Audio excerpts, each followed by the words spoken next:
परमात्मने प्रणतक्लेशनाशाय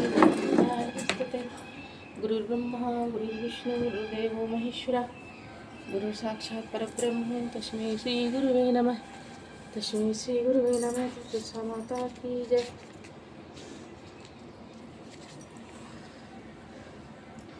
वृंदावनी विश्व पूजिता विश्वपावनी पुष्पिशानंदी च तुलसी कृष्ण नामाष्टकम सर्वोत्तम नामार्थम संयुक्तम या पठे सर्वज्ञ सवस्मृत कीजिए। तो तुलसी जी के इसे 8 नाम का पाठ करता है वह असमय प्रभु फल को प्राप्त करता है। बोलो श्री कृष्ण भगवान की जय। कृष्णाय वासुदेवाय हरे परमात्मने प्रणत क्लेशनाशाय गोविंदाय नमस्तुते। बोलो श्री कृष्ण भगवान की जय।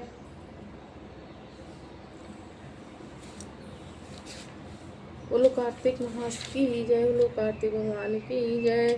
11वां अध्याय। एक समय जब समुद्र का पुत्र जलंधर अपनी स्त्री वृंदा के सहित असुरों से सम्मानित हो सभा में बैठा था, तब गुरु शुक्राचार्य वहां पहुंचे, जिनके तेज से सभी दिशाएं प्रकाशित हो गईं। तब गुरु जी को आया देखकर असुरों सहित वह सागर पुत्र ने उठ खड़े होकर बड़े आदर से उन्हें प्रणाम किया। तेजस्वी गुरु ने सबको आशीर्वाद दिया, फिर उनको एक दिव्य आसन पर बैठाकर देते भी यथास्थान बैठ गए। और सागर पुत्र ने बड़ी नम्रता से यह प्रश्न किया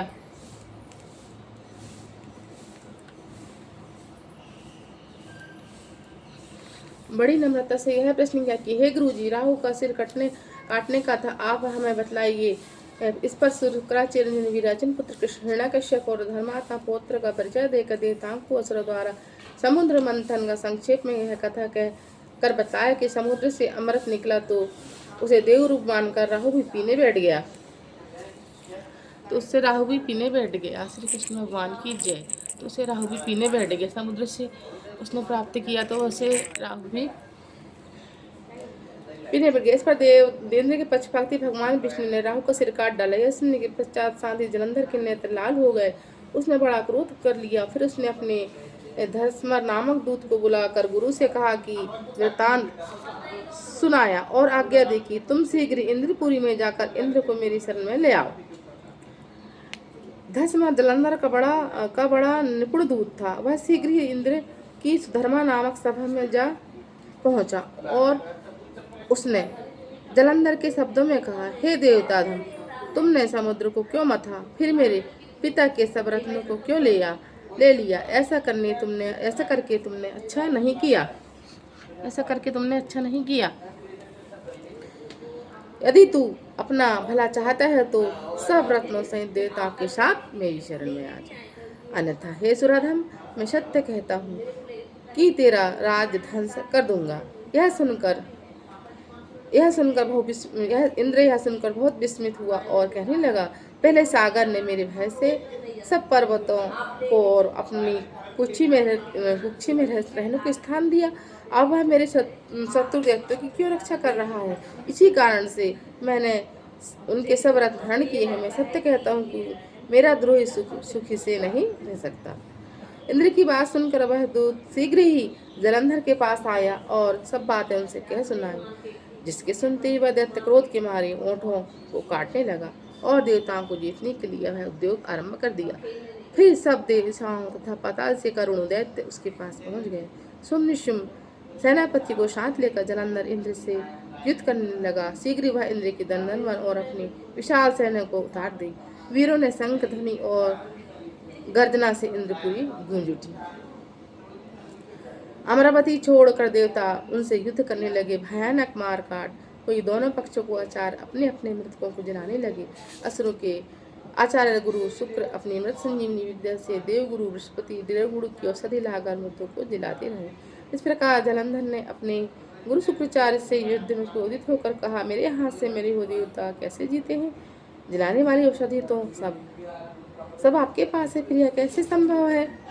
इस पर गुरु शुक्राचार्य ने गुरुदेव श्री बृहस्पति द्वारा द्रोणगिरि से औषधि लाकर देवताओं के जलाने की बात कह दी।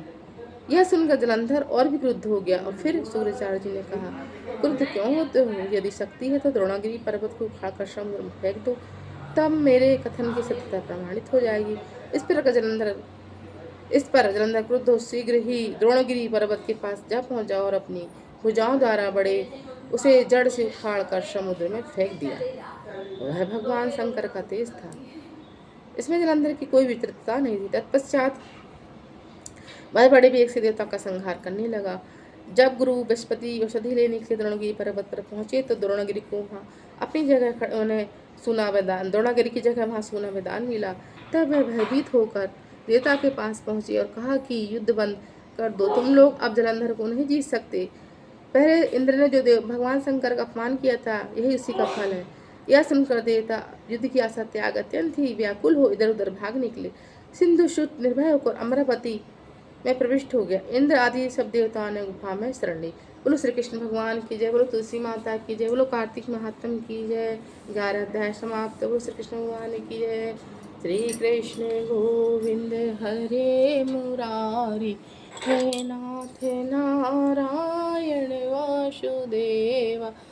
तुलसा महारानी नमो नमः, हरि की पटरानी नमो नमः। आओ भोग लगाओ मित्र सजी, उत्तर दक्षिण पूरब पश्चिम चार दिशाओं से श्री तुलसा माता की जय। कृष्णाय वासुदेवाय हरे परमात्मने प्रणत क्लेशनाशाय गोविंदाय नमस्तुते।